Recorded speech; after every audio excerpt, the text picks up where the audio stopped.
बिस्मिल्लाहिर्रहमानिर्रहीम अस्सलाम वालेकुम रहमतुल्लाहि व बरकातुहू। मेरा नाम मुदस्सिर शाह है और आज का जो टॉपिक है वो है प्रोजेक्टाइल मोशन। प्रोजेक्टाइल मोशन के बारे में मैं आज बात करने जा रहा हूँ और इसको जो मुख्तलिफ़ जो चीज़ें हैं, हाइट है, हमारे पास रेंज है, टाइम फॉर फ्लाइट है, वो भी फाइंड करने जा रहा हूँ। सो प्रोजेक्टाइल मोशन हमारे पास ऐसा मोशन 2 डायमेंशनल मोशन होता है जो under the influence of only gravity होता है, कांस्टेंट ग्रेविटी। तो इस किस्म के मोशन को हम प्रोजेक्टाइल मोशन कहते हैं। अब देखो, ये जो ट्रेजेक्ट्री फॉलो करता है प्रोजेक्टाइल, तो इसको हम इस पाथ को हम ट्रेजेक्ट्री कहते हैं। ये जो पाथ फॉलो करता है, ठीक है, इसको हम ट्रेजेक्ट्री कहते हैं। अब देखो, प्रोजेक्टाइल मोशन जो है यहाँ पे मैं डील करूँगा आइडियल प्रोजेक्टाइल मोशन के बारे में। आइडियल प्रोजेक्टाइल मोशन में सबसे पहले हमारे पास नो एयर रेजिस्टेंट नहीं होना चाहिए, क्योंकि हमारे पास जब भी हम फिज़िक्स में किसी चीज़ को सॉल्व करने लगते हैं तो इसमें क्या करते हैं कि इसको आइडियलाइज़ करते हैं। आइडियलाइज़ का मतलब ये है कि इसको हम इजी बनाते हैं, क्योंकि हमारे पास कैलकुलेशन इजी करने के लिए एयर रेजिस्टेंट रिमूव करते हैं, स्पिन प्रोजेक्टाइल रिमूव करते हैं, पाथ ऑफ प्रोजेक्टाइल जो है ये परफेक्ट फेरोबोला लेंगे। No acceleration will be along x axis के अलॉन्ग जो है हमारे पास कोई अप्लाइड फोर्स नहीं है। अगर अप्लाइड फोर्स नहीं है तो हमारे पास जो एक्सेलरेशन होगा वो हमारे पास एक्सिस के अलॉन्ग ज़ीरो होगा। ज़ीरो है तो हमारे पास वेलोसिटी क्या होगा, कांस्टेंट होगी। ठीक है, तो ये मैं प्रोजेक्टाइल मोशन के बारे में ये हमने आइडियलाइज़ किया। लास्ट ये है कि ये जो अर्थ का कर्वेचर ये भी हम इग्नोर करते हैं। अर्थ का कर्वेचर किस तरह इग्नोर करते हैं, क्योंकि हमारे पास जो हाई रेंज प्रोजेक्टाइल्स हैं उसमें अर्थ का कर्वेचर भी आता है, तो इसको भी इग्नोर किया जाता है कि चीज़ों को सिंपल बनाने के लिए। अब देखो, प्रोजेक्टाइल मोशन का अगर मैं इसके वेलोसिटी को कंपोनेंट वाइज देख लूँ, ठीक है, तो इनिशियली हमारे पास ये ग्राउंड के साथ थीटा एंगल बनाते हैं और इसका initial velocity for example V I है। ठीक है, तो वी आई के हमारे पास दो कंपोनेंट्स होंगे, एक वी नॉट एक्स होगा, एक वी नॉट वाई होगा। ठीक है, वी नॉट एक्स जो है ये हमारे पास X component of the initial velocity, ये हमारे पास वाई कंपोनेंट है। X component of the initial velocity, जिस तरह के मैंने आइडियलाइजेशन में बताया था कि ये हमारे through out the motion constant होगा, तो इसी वजह से हमारे पास जो ए एक्स है ये क्या होगी, ज़ीरो होगी। ठीक है, नेक्स्ट थिंग जो है, अब मैं इसको कंपोनेंट में रिजॉल्व करता हूँ। जो इनिशियल वेलोसिटी है, इनिशियल वेलोसिटी का जो टू कंपोनेंट्स होते हैं, एक इसका एक्स कंपोनेंट, दूसरा वाई कंपोनेंट है। एक्स कंपोनेंट जो है ये हमारे पास वी नॉट कास थीटा के बराबर होगा, ये वी नॉट साइन थीटा के बराबर। तो रिजोल्यूशन ऑफ वेक्टर जो है इसमें मैंने पहले बता चुका हूँ कि वेक्टर को किस तरह रिजॉल्व किया जाता है। ठीक है, अब देखो वेलोसिटी जो है कि इक्वेशन जो है अलॉन्ग एक्स एक्सिस, मैं इसको बताऊँ कि फर्स्ट इक्वेशन ऑफ मोशन जो है हमें ये बताता है कि एक्स तो हमारे पास ज़ीरो है, तो फर्स्ट इक्वेशन ऑफ मोशन ये हो गया v f x is equal to v i x plus a x t. X zero है तो यहाँ पे ज़ीरो पुट कर लो तो हमारे पास, और v i x initial velocity का एक्स कंपोनेंट जो है हमारे पास ये बराबर है वी नॉट कास थीटा के। सो हमारे पास जो वी एक्स है, वी एफ एक्स, ये वी नॉट कास थीटा के बराबर। तो इक्वेशन नंबर 1 हो गया। मोशन अलॉन्ग वाई एक्सिस जो है, वाई एक्सिस के अलॉन्ग मोशन जो है ये हमारे पास अलॉन्ग वाई एक्सिस जो हमारे पास एक्सेलरेशन है माइनस जी के बराबर है। ठीक है, अलॉन्ग वाई एक्सिस का जो कंपोनेंट है V Y, V not Y, तो हमारे पास V I sine, V not sine theta के बराबर है। ठीक है, तो हमारे पास we not sine theta minus ji T, minus ji T का मतलब ए वाई हमारे पास माइनस जी के बराबर है, तो इस वजह से यहाँ पे माइनस जी आया। ठीक है, तो v not sine theta minus ji t, equation number 2 हो गया। तो इक्वेशन 1 और 2 से मैं मैग्नीट्यूड ऑफ वेलोसिटी फाइंड कर सकता हूँ। मैग्नीट्यूड ऑफ वेलोसिटी किस तरह फाइंड किया जाता है, अब देखो हमारे पास मैग्नीट्यूड जो है ये बराबर v x square plus v i square under the root x, तो ये हमारे पास मैग्नीट्यूड ऑफ वेलोसिटी।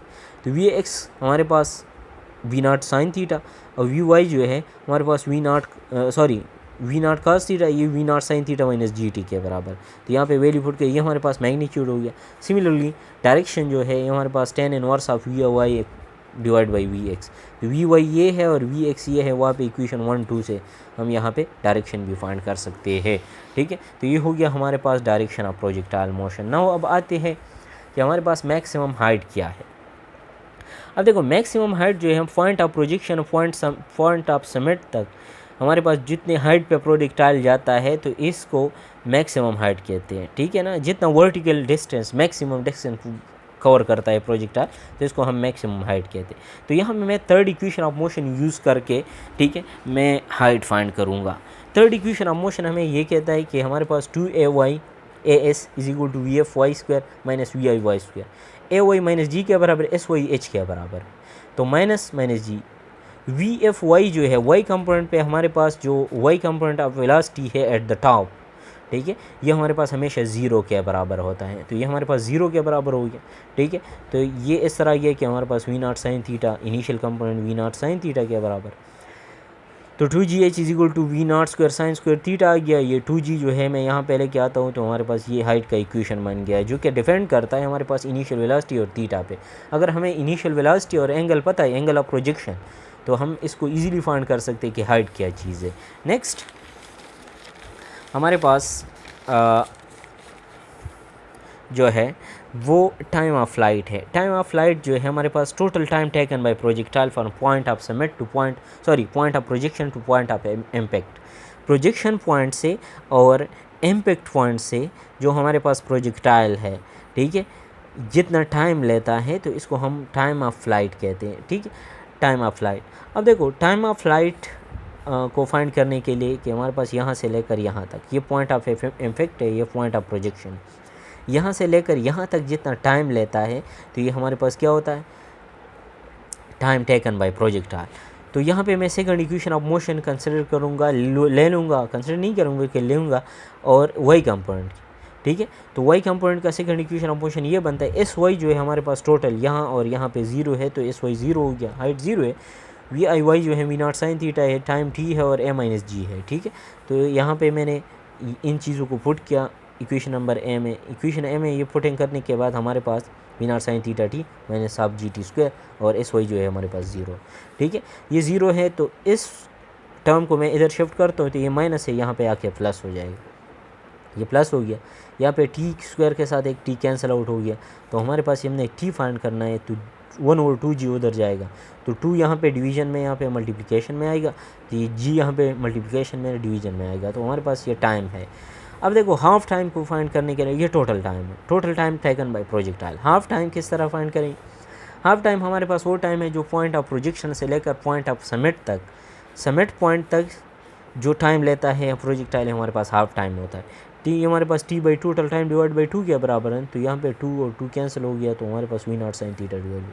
अब देखो यहाँ पे अगर हमें थीटा और वी नॉट पता है, थीटा और वी नॉट दोनों पता है, तो हम टाइम फाइंड कर सकते हैं, ठीक है। सो ये था हमारे पास प्रोजेक्टाइल मोशन, प्रोजेक्टाइल का टाइम, जो हमारे पास कितना टाइम लेता है। नेक्स्ट जो है वो है मैक्सिमम रेंज, जो हमारे पास रेंज ऑफ प्रोजेक्टाइल। अब देखो रेंज ऑफ प्रोजेक्टाइल जो है हमारे पास total horizontal distance cover by projectile. Horizontal distance एक प्रोजेक्टाइल जितना कवर करता है, तो इसको हम क्या कहते हैं, रेंज ऑफ प्रोजेक्टाइल।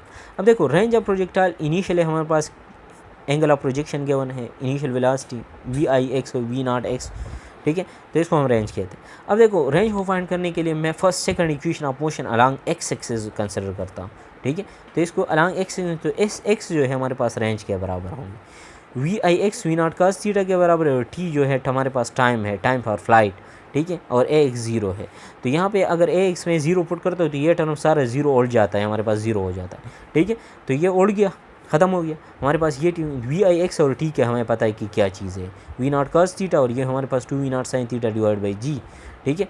अब देखो ये वी नॉट मिल के हमारे पास वी नॉट स्क्वायर हो गया, जी मैंने यहाँ पे लिखा 2 कास थीटा साइन थीटा, तो हमारे पास 2 कास थीटा साइन थीटा के लिए एक इक्वेशन है, एक फार्मूला है कि हमारे पास साइन 2 थीटा के बराबर होता है, और वो फार्मूला ये है कि sine theta plus theta is equal to sine 2 theta, और साइन थीटा प्लस थीटा जो होता है ये हमारे पास sine theta cos theta plus sine theta cos theta के बराबर, ठीक है।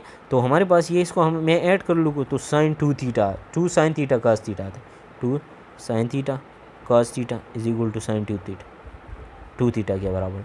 तो साइन 2 थीटा जो है यहाँ पे आता है, तो हमारे पास R V not square divide by G sine 2 theta. अगर हमें वी नॉट पता है और थीटा पता है, तो हम इजीली फाइंड कर सकते हैं कि हमारे पास रेंज ऑफ प्रोजेक्टाइल क्या है, ठीक है। तो ये इक्वेशन हमारे पास रेंज देता है। नाउ अब आते हैं कि मैक्सिमम रेंज जो है वो हमारे पास कौन से एंगल पे मैक्सिमम रेंज होगा।